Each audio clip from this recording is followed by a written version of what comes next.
अच्छा, आज हम लोग स्टार्ट करने जा रहे हैं माइक्रोसॉफ्ट के बाद हम जो नेक्स्ट टॉपिक पढ़ रहे हैं अपने वेब डिजाइनिंग। ठीक है। वेब डिजाइनिंग का पहला टूल जो हम लोग स्टार्ट करेंगे वो है आपका एडोब फोटोशॉप। एडोब फोटोशॉप क्या है कि एक आपके पास एक ग्राफिकल सॉफ्टवेयर है, सही है, जिसको एडोब कंपनी ने आपको लॉन्च करवाया। ठीक है।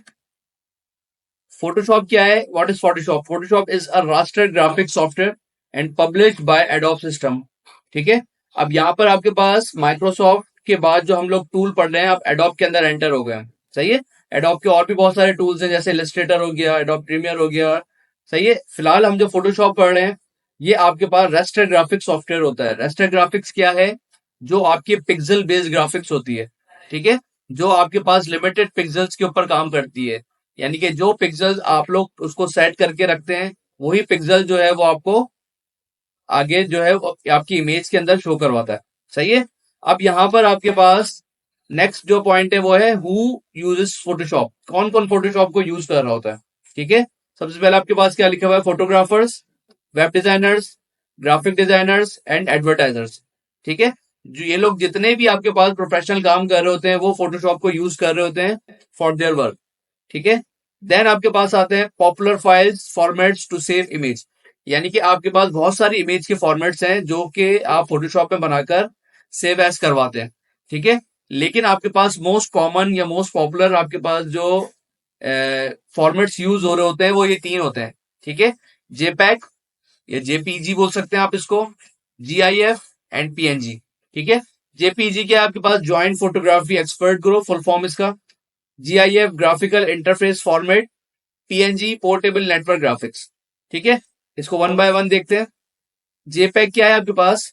Best for photos of continuous tone full colour images. ठीक है। यानी आपके पास जो हाई डेफिनेशन इमेजेस या फुल कलर इमेजेस के लिए जेपेग, या बैकग्राउंड इमेजेस के लिए जेपेग का आपके पास जो है वो आप लोग ऑप्शन यूज करते हैं। ठीक है। देन आपके पास आता है यूजेस 165 मिलियन कलर्स। यानी आपके पास 165 मोर देन कलर्स इसके अंदर मौजूद है। ब्राउजर यूजेस रीजनेबल अप्रोक्सीमेशन, यानी कि मोस्टली आपके पास जो ब्राउजर्स पे यूज हो रही होती हैं, उनमें से एक इमेज आपकी जेपैग इमेज है। ठीक है। Work in RGB mode, RGB mode और सीएमवाई के मोड दोनों में से आपके पास वर्क करता है। लेकिन अगर आप इसको डिजिटली यूज कर रहे हैं तो आपको आरजीबी मोड के ऊपर काम करना होगा।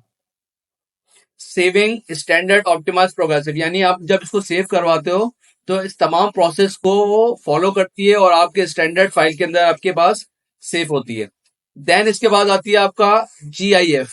ठीक है। Graphical interface format. ठीक है।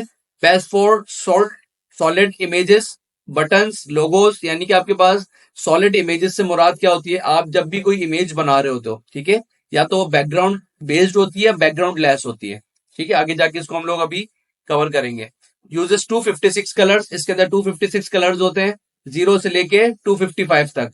याद है हम लोगों ने बाइनरी डिजिट्स पढ़े थे, वहां पर आप लोगों को मैंने ये कोड्स बताए थे। ठीक है। ब्राउजर यूजेस 216 कलर्स, ब्राउजर जो है आपका 216 कलर्स यूज करता है। ठीक है। ब्राउजर क्या होता है? जिसके अंदर आप लोग वेबसाइट्स ओपन करते हैं, जैसे गूगल क्रोम हो गया, सफारी हो गया, ठीक है, इंटरनेट एक्सप्लोरर हो गया। Work in index mode, good compression, interlaced, यानी कि आपके पास ये सारे इमेजेस को आपके हाई डेफिनेशन में रखता है। देन आपके पास एक और इमेज आ रही है पीएनजी। ठीक है। अच्छा, पीएनजी में आपके पास दो आपके इसमें ऑर्बिट दिखाएगा, अभी दिखाता हूं आपको मैं क्या चीज है। ठीक है। पीएनजी क्या है? पोर्टेबल नेटवर्क ग्राफिक्स, या आप इसको ट्रांसपेरेंट इमेजेस भी बोल सकते हैं। ठीक है। मोस्टली जितने भी हम लोग लोगो इस्तेमाल कर रहे होते हैं वो तमाम आपके फोटोशॉप पे जो, या फोटोशॉप के अलावा भी आप बनाते हैं, जिसको आप ट्रांसपेरेंट बैकग्राउंड में रखते हैं। ठीक है। वो आपके मोस्टली पीएनजी फॉर्म में होते हैं। Best for line art logos. ठीक है। यानी आपके पास जो भी लोगो बनाते हैं, जैसे आपको ये लोगो नजर आ रहा है, ठीक है, compresses solid areas of colours well and maintain sharp details. ठीक है। Generally has better compression than GIF. GIF से ज्यादा बेटर कंप्रेशन, यानी कि आपके पास जो क्वालिटी ऑफ इमेज होती है वो आपकी पीएनजी की होती है। If considering saving as GIF, यानी पीएनजी को आप सेव कराए बगैर जीआईएफ में सेव कराते हैं, also consider saving as PNG, यानी कि दोनों आपकी बैकग्राउंड लेस इमेजेस होती हैं, यानी ट्रांसपेरेंट इमेजेस होती हैं, लेकिन ज्यादा प्रेफर पीएनजी को किया जाता है जब भी हम लोग लोगो बनाने की बात करते हैं। Not supported by older browsers, यानी कि पुराने जो ब्राउजर्स हैं उसके अंदर पीएनजी नहीं होती थी आपके पास, सही है। तो वहां पर आपको जीआईएफ चलती थी जब, लेकिन अब जब आपके पास ब्राउजर आपके अपडेट होते जा रहे हैं तो उस जगह पर आपको ये ब्राउजर सपोर्टेड करेगा, ठीक है। देन आपका आपके पास नेक्स्ट जो आ रहा है पीएनजी 24 बिट।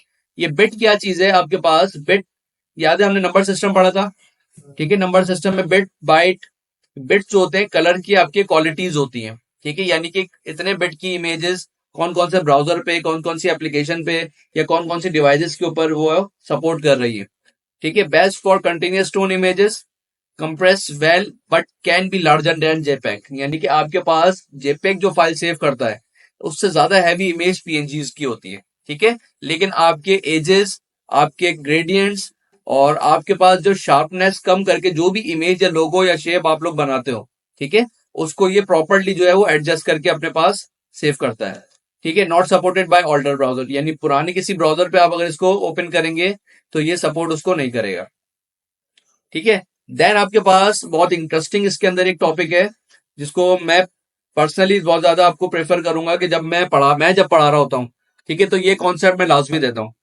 ठीक है। स्केचिंग कॉन्सेप्ट क्या होते हैं आपके, ठीक है। स्केचिंग कॉन्सेप्ट क्या है आपके पास, जब भी हम किसी स्केचर या जो स्केच कर रहा होता है आर्टिस्ट को देखते हैं तो आपने नोट किया होगा वो बिल्कुल सीधा बैठता है और हाथ को बिल्कुल स्ट्रेट करके बोर्ड को अपने यूज कर रहा होता है या आपके पास उसके ऑब्जेक्ट उसके सामने रखा हुआ होता है, ठीक है। तो वो उसका ये पोस्टर बनाने का मकसद क्या होता है, ठीक है। वो उसका ये पोस्टर बनाने का मकसद ये होता है कि जिस एंगल पे वो ऑब्जेक्ट को देख रहा है, ठीक है, उसी ऑब्जेक्ट को उसी एंगल पे में वो स्केच कर सके, ठीक है।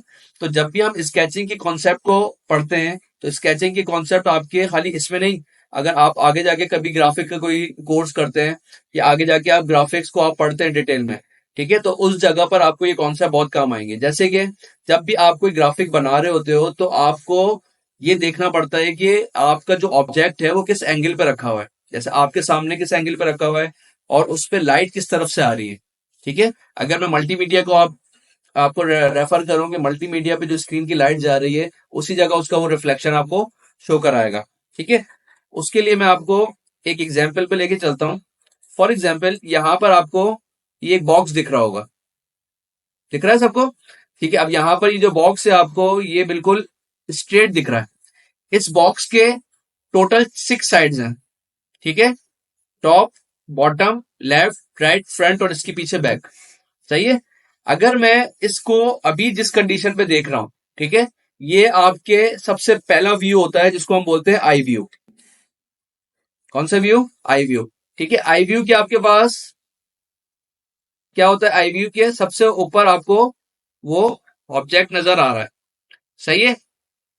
अब यहां पर अगर मैं आई व्यू के बाद सेकंड पॉइंट देखूं तो सेकंड पॉइंट आपका होता है ईगल व्यू, ठीक है। कौन सा आई व्यू, सेकंड कौन सा, ईगल व्यू। ईगल मतलब चील। आप जब चील उड़ रही होती है और नीचे के ऑब्जेक्ट उसको दिखते हैं तो वो किस तरीके से दिखेंगे, वो ये देखें,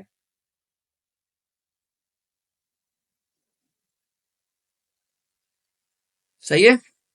ये आपका ईगल व्यू है जिसमें आपको ये एरिया भी नजर आ रहा है और ये एरिया भी नजर आ रहा है, यानी कि आप भी अगर किसी चीज को ऊपर से देखें तो आपको इस तरीके से उसकी फेसिंग नजर आएगी, ये कहलाता है आपका ईगल व्यू। देन आपके पास आता है कि आप नीचे बैठे हुए, ऑब्जेक्ट आपसे ऊपर है, ठीक है, तो उसका व्यू कैसे बनेगा, ये देख। अब आपको इसका बॉटम नजर आ रहा है और ये एरिया नजर आ रहा है, ठीक है। ये कहलाता है आपका एंगल व्यू,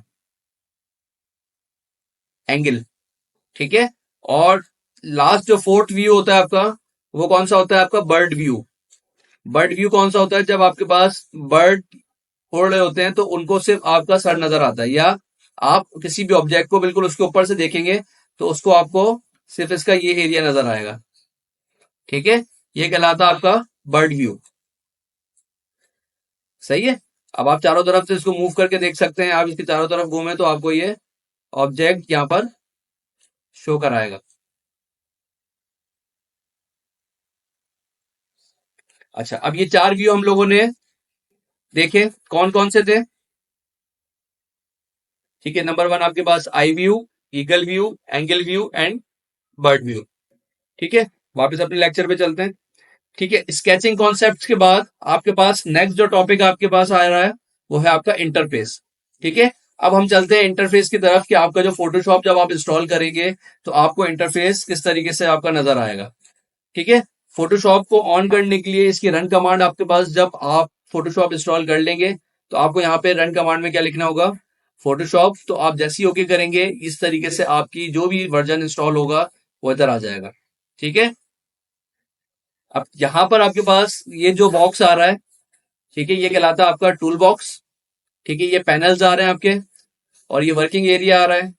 सही, अच्छा अब इनको अगर मैं एडजस्ट करना चाहूं, ठीक है, यानी इनको मैं खत्म करना चाहूं तो यहां से मैं इसको क्लोज कर सकता हूँ। सारे सारे में अगर मैं क्लोज कर दूं इधर से, ठीक है, तो मैं ये भी क्लोज कर रहा हूँ, ये भी क्लोज कर रहा हूँ। ठीक है, ये तमाम मैंने क्लोज कर दिए।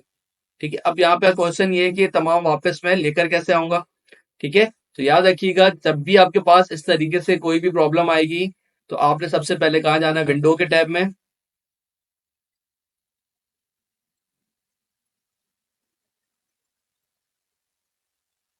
वर्क स्पेस, ठीक है, और यहां से क्या लिखा हुआ है आपके पास, रिसेट।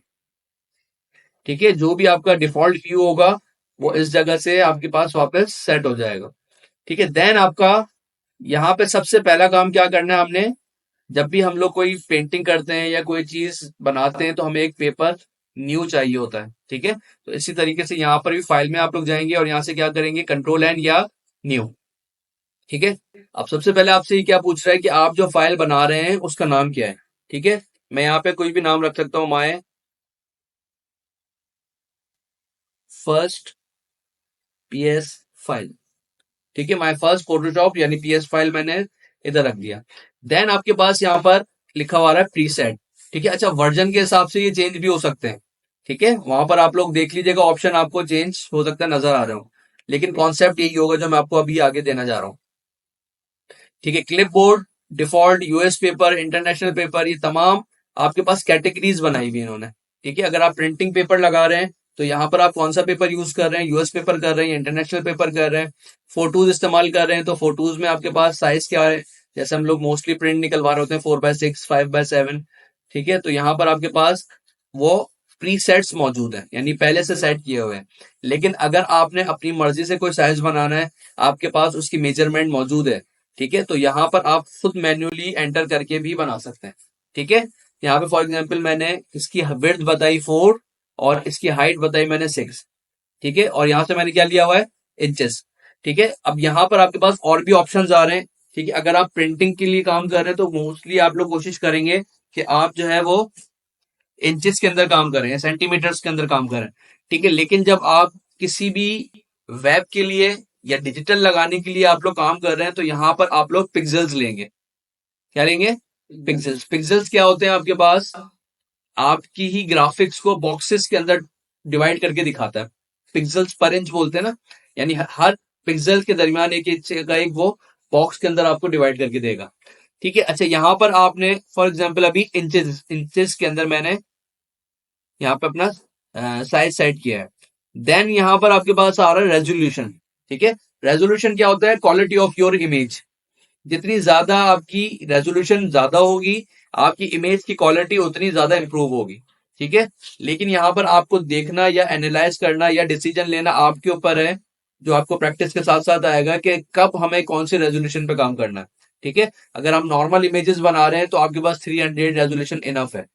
ठीक है, लेकिन जब अगर हम बड़े बड़े पेनाफ्लेक्सेस या बड़े डिजाइन की तरफ जाएंगे तो वहां पर आपको हो सकता है रेजोल्यूशन बढ़ानी पड़े, कम कहीं कहीं इससे भी छोटी इमेजेस बनाए तो रेजोल्यूशन कम भी करनी पड़ सकती है आपको। ठीक है, ये डिसीजन आपके आपको जो है प्रैक्टिस के साथ साथ आता रहेगा। अच्छा, देन यहाँ पर आपके पास कलर मोड्स आ रहे हैं। ठीक है, आपका बिट मैप आ रहा है, ग्रे स्केल, आरजीबी, सीएमवाई के लैब कलर। मोस्टली जो दो यूज होते हैं आपके पास, एक होता है आरजीबी, ठीक है, इसका फुल फॉर्म आपके पास है रेड, ग्रीन एंड ब्लू। ठीक है, और दूसरा जो आपके पास है CMY के, सियान, मजेंडा, येलो एंड ब्लैक। ठीक है, इसकी कॉम्बिनेशन से ये आपके पास वर्ड बना हुआ है। अब यहाँ पे डिफरेंस क्या आता है कि आरजीबी और CMY के में फर्क क्या है। ठीक है, आरजीबी और CMY के में फर्क क्या है कि आरजीबी आपका डिजिटल प्रिंटिंग या डिजिटल ऑब्जेक्ट्स के लिए या डिजिटल स्क्रीन के लिए जो भी आप डिजाइन बनाते हैं ठीक है, उसके लिए यूज होता है। और CMYK कलर आपकी प्रिंटिंग के लिए काम आता है। ठीक है, अगर आप RGB लेंगे, इसका मतलब आप कोई या तो डिजिटल प्रिंटर से प्रिंट लेंगे या आप उसको कंप्यूटराइज या स्क्रीन पे चलाने के लिए बना रहे हैं। ठीक है, और CMYK लेंगे तो यहाँ पर आपको पता है कि आपने प्रिंट लेना है, तो आप लोग हमेशा वहां पर CMYK सिलेक्ट करेंगे और उस पर काम करेंगे। ठीक है, अच्छा फिलहाल मैं यहाँ पे RGB ले रहा हूँ। उसके बाद यहाँ पर आपके पास एक आ रहा है बैकग्राउंड कंटेंट। ठीक है, बैकग्राउंड कंटेंट मतलब यहाँ पर आपके पास तीन तरह के आ रहे होंगे, white, background colour and transparent. ठीक है, व्हाइट आपके पास ऑलरेडी मतलब क्या है कि यहाँ पर आपके पास जो भी कैनवस या जो भी आर्ट बोर्ड आप यहाँ पर इंसर्ट करेंगे, ऑटोमेटिक उसका बैकग्राउंड क्या आ रहा होगा, व्हाइट आ रहा होगा। और अगर आप बैकग्राउंड कलर लेते हैं तो यहाँ पर जो भी बैकग्राउंड सिलेक्ट होगा उसी के अंदर आपको बैकग्राउंड देगा। देन आपके पास आ रहा होता है ट्रांसपेरेंट। अगर आप ट्रांसपेरेंट लेंगे तो वो आपके पास जो फाइल आएगी वो बैकग्राउंड लेस होगी, यानी आप उसके ऊपर जो भी काम करेंगे वो बैकग्राउंड उसको बनाएगा। ठीक है, फिलहाल मैं इसको यहाँ पर व्हाइट पे लेता हूं। ठीक है, और यहां से मैंने इसको किया ओके। सही है, अब देखिए जो साइज मैंने सेट किया था वो आपको यहाँ पर एज अ कैनवस या एज अ आर्ट बोर्ड इसमें आपको शो हो रहा है। देन यहाँ पर आप देख रहे होंगे यहाँ पर एक लेयर का पैनल आ रहा है, जिसकी शॉर्टकट की होती है F7। ठीक है, F7 की शॉर्टकट की प्रेस करेंगे तो आपके पास ये लेयर हाइड हो जाएगी, वापस प्रेस करेंगे तो आपके पास ये लेयर शो हो जाएगी। इस पे अभी बाय डिफॉल्ट एक लेयर आ रही है जो कि आपकी लॉक है। सही है, इसका मतलब है मैं इसको यहां से मूव अभी नहीं कर सकता। अच्छा, उसके बाद अब आपने इसको अनलॉक कैसे करना है, इसमें डबल क्लिक करेंगे, ओके करेंगे तो आपके पास क्या होगा, ये लेयर आपकी अनलॉक हो जाएगी। Got it. अच्छा, अब देन आपके पास ये जो ऑब्जेक्ट है, ठीक है, यानी ये जो आपके पास कैनवस है, अभी इसके ऊपर मैंने कोई भी चीज ड्रॉ नहीं की हुई। ठीक है, अगर मैं इस लेयर को वापस लॉक कर दूंगा, ठीक है, अब यहां से मैं फिलहाल एक ब्रश ले रहा हूं, ब्रश हम डिटेल में पढ़ेंगे। ठीक है, यहाँ पे मैंने एक ब्रश लिया।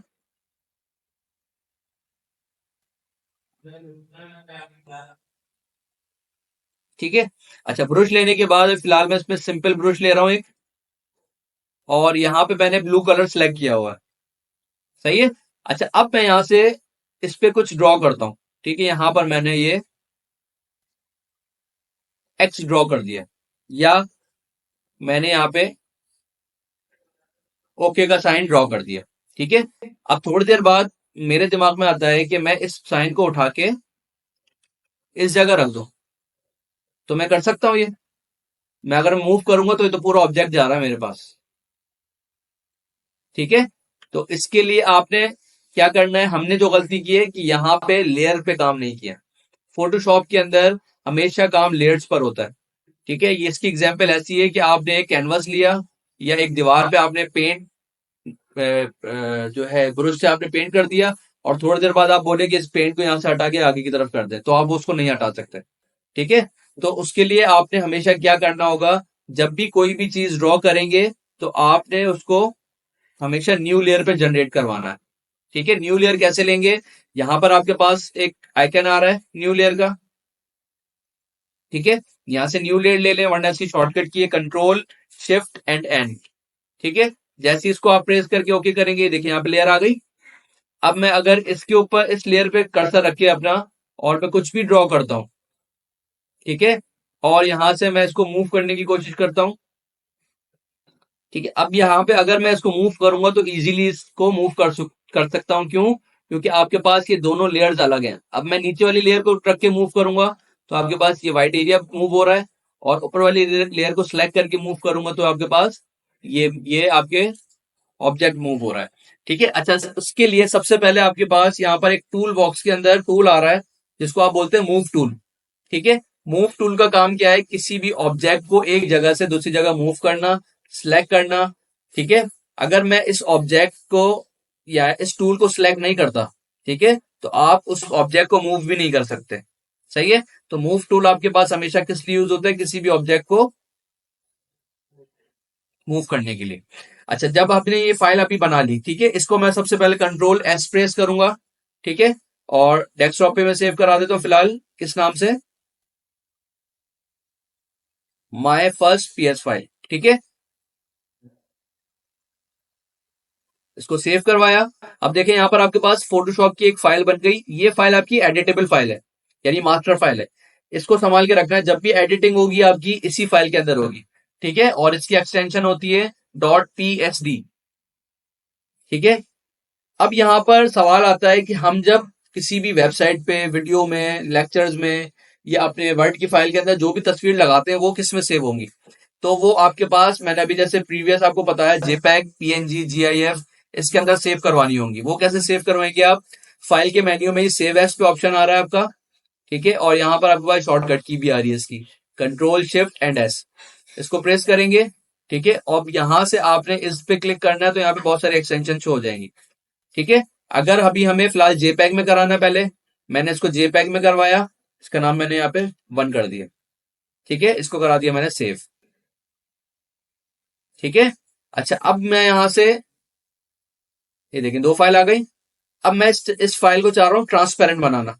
ठीक है, तो मैं चाह रहा हूँ ये बैकग्राउंड वाली लेयर जो है उसको डिलीट कर दूं। ऐसे ही मैं इसको डिलीट करूंगा। अब देखें, अब ये होने का मकसद क्या है कि आपके पास ये इमेज आपकी ट्रांसपेरेंट है, यानी इस एस के पीछे कोई बैकग्राउंड नहीं है। और बैकग्राउंड आपके ऑब्जेक्ट का ऑटोमेटिक उठाएगा। शर्ट पे लगा रहे हैं या किसी डॉक्यूमेंट पे लगा रहे हैं, ठीक है, तो उसको सेव एज करवाएंगे हम लोग। ठीक है, और उसको सेव एज करवाएंगे हम पीएनजी में। ठीक है, क्योंकि हमारी ट्रांसपेरेंट फाइल थी वो। इसको सेव करवाया। ठीक है, और ओके कर दिया। आ गई, ये देखें जेपैक फाइल की साथ बैकग्राउंड आ रहा है। ठीक है, अच्छा इस फाइल को मैं भी डिलीट कर रहा हूं यहां से, और इस फाइल को देखिएगा, यहां पर आपके पास ट्रांसपेरेंट आ रहा है। आगे समझ में? अच्छा, अब यही चीज मैं यहाँ पे एक और चीज दिखाता हूं आपको। मैंने यहाँ पे इसको ट्रांसपेरेंट रखा हुआ है। अगर मैं इसको सेव एज करवाता हूँ, ठीक है, और गलती से मैंने इसको जेपैक में सेव करवा दिया, इसका नाम मैं रख देता हूँ 1 2 3। सेव करवाया इसको। ठीक है, ओके किया। अब देखिएगा, मैंने तो जेपैक में सेव करवाया था ना। ठीक है, और मेरी फाइल क्या थी? ट्रांसपेरेंट। तो देखिए उसने ऑटोमेटिक इसको बैकग्राउंड दे दिया। सही है, यानी कि जब भी आप ट्रांसपेरेंट फाइल बनाएंगे और उसको जेपैग में सेव करवा देंगे तो ऑटोमेटिक बैकग्राउंड लग जाएगा। अगर आपने ट्रांसपेरेंट फाइल बनाई है, यानी कोई लोगो बनाया है, कोई ऑब्जेक्ट बनाया है, तो उसको आपने पीएनजी फॉर्मेट में ही सेव करना होगा। ठीक है, अच्छा अब इसको हम अप्लाई करके देखते हैं इस जगह पर। यहां से मैं पहले बैकग्राउंड पे कोई एक पेज का कलर ले लेता हूं। ठीक है, ये मैंने कलर लिया। सबसे पहले मैंने बैकग्राउंड इमेज यहां पर इंसर्ट की, ये देखें। ठीक है, इसका बैकग्राउंड आ रहा है, लेकिन मुझे इसका बैकग्राउंड नहीं चाहिए था। तो अब मैं ट्रांसपेरेंट इमेज यानी पीएनजी इमेज इंसर्ट करूंगा, ये देखें। ठीक है, ये फर्क होता है आपके पास पीएनजी इमेजेस में और जेपैग इमेजेस में। और हमने ये भी देखा कि किस तरीके से आप लोग अपने फाइल्स को सेव करवा सकते हो। ठीक है, क्लियर?